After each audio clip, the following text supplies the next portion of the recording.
I saw some unconfirmed reports about the salaries for Ariana Grande and Cynthia Erivo in their Wicked roles, and this all came from disreputable blogs, basically, but it snowballed to a point where Universal Studios had to release a statement clarifying that these two women as co-stars received equal pay, which I think is ridiculous. Yeah. Given that we know Ariana Grande drew more butts into seats by far than Cynthia Erivo, despite not being the protagonist. I'm fine with them doing this. Just never expect any big name male star to ever do this. And don't pat yourself on the back for never it. mind. I retract that statement. Never expect a male to do this with other men.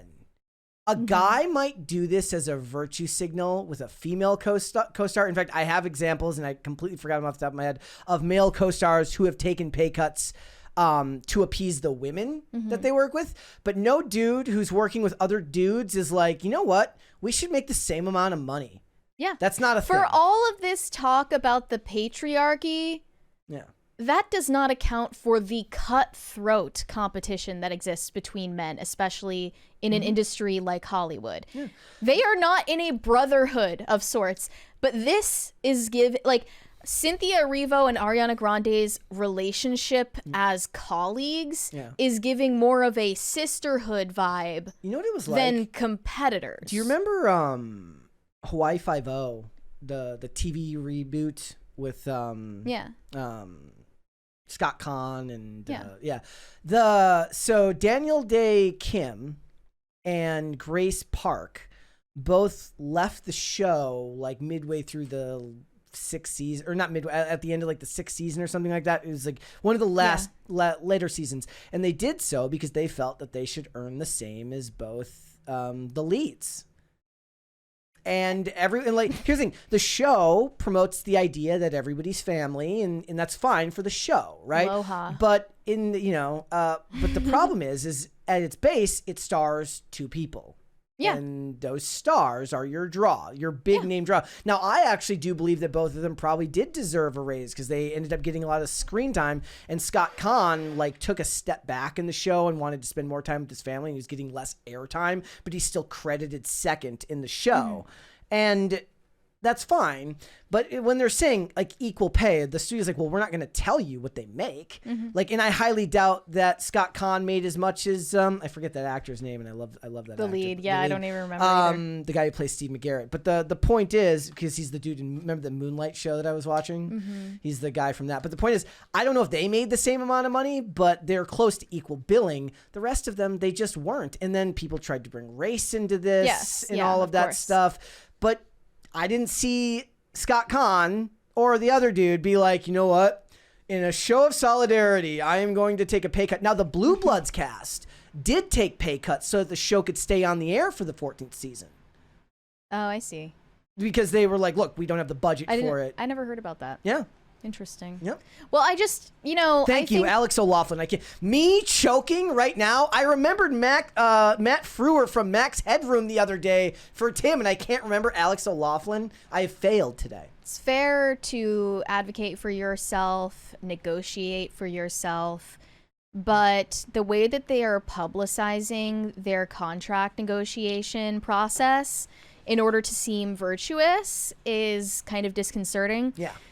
So the rumor had it that there was a $14 million pay gap between... That she was making $15 million and that Cynthia Erivo was making $1 million. Yes, that was what the rumor was. The rumor is that Cynthia Erivo made $1 million for Wicked and Ariana Grande made $15 million, meaning that there was a $14 million pay gap between the two co-stars. And to me, even if that were true, it seems entirely reasonable because I had never heard of Cynthia Erivo before Wicked came out. I'd never heard of this woman.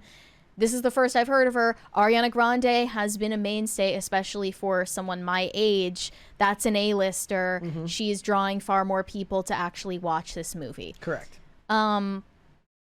Skill aside.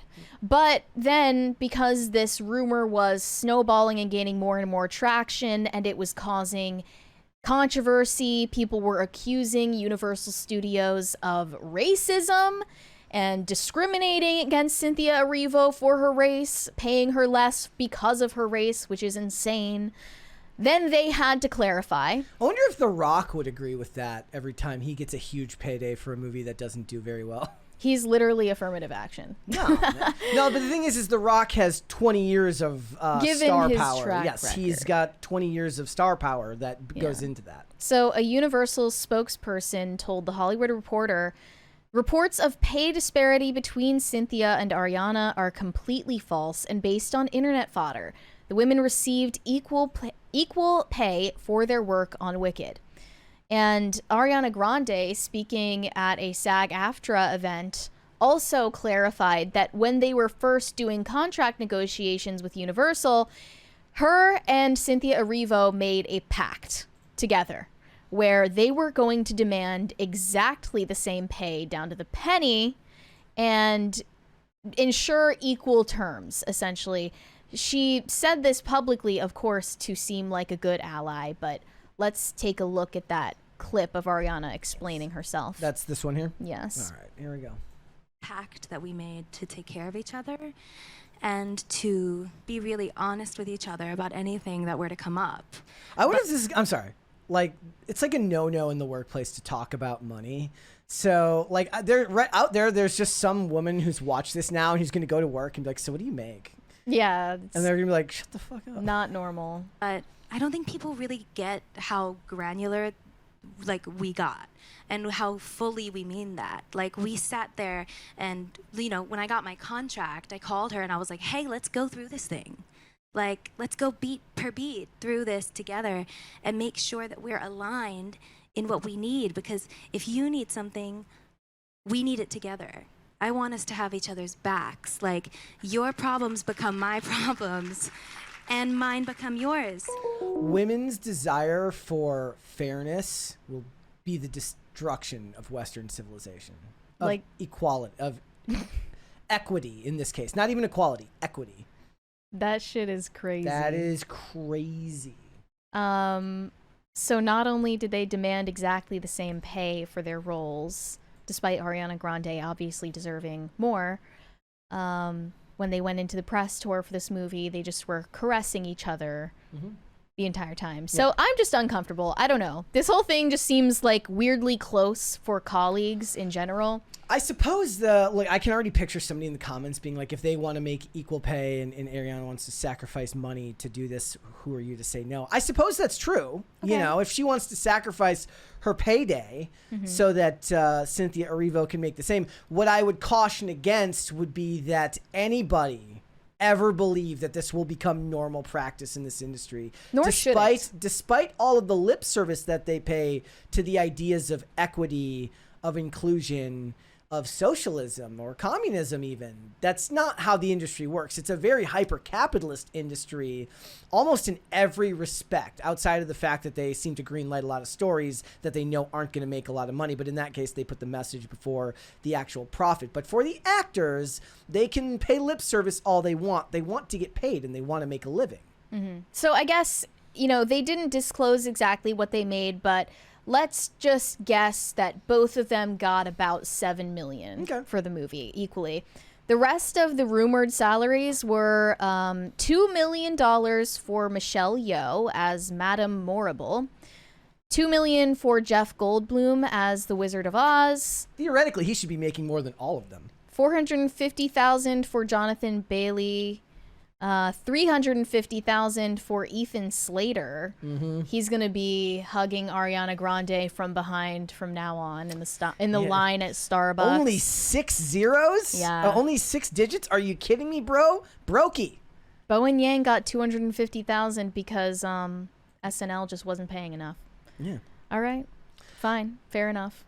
It will never become traditional practice in that industry. Didn't SNL recently reveal the amount that their cast members make? They all make the same amount. No. Don't they? I thought it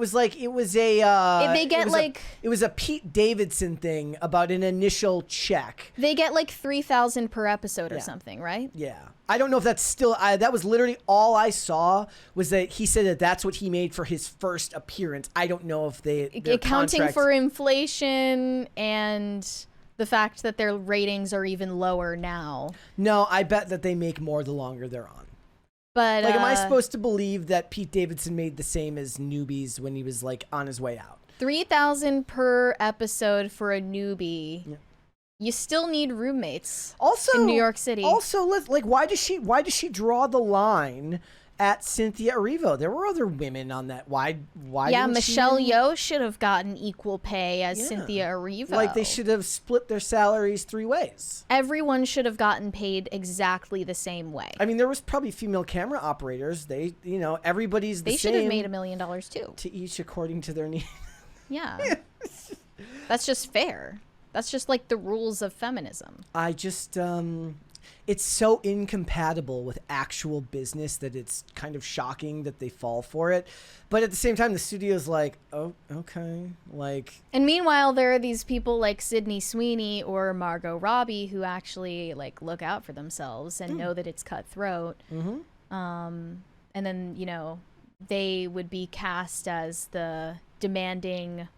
see, here's the thing. I wonder if she's like, yeah, let's go through beat by beat, not including the fact that she's probably got back end deals for like how well it does. Oh, I'm on- sure she's like concealing certain details Think as so? well. Yeah. She's like, oh, but she conveniently skips over the line where it says like, I get this percentage if we make over this much at the box office. But we both get on-set therapists. Yes, exactly. Yes. That's perfect. Look, Slay. this will continue to be the fact as long as there are more and more of these stories that involve 2 women starring the roles and women in the behind the camera, in front of the camera. It is a female idea, I believe, to try to put this into action. It would be a male idea to virtue signal on this and then make a ton of money behind the scenes.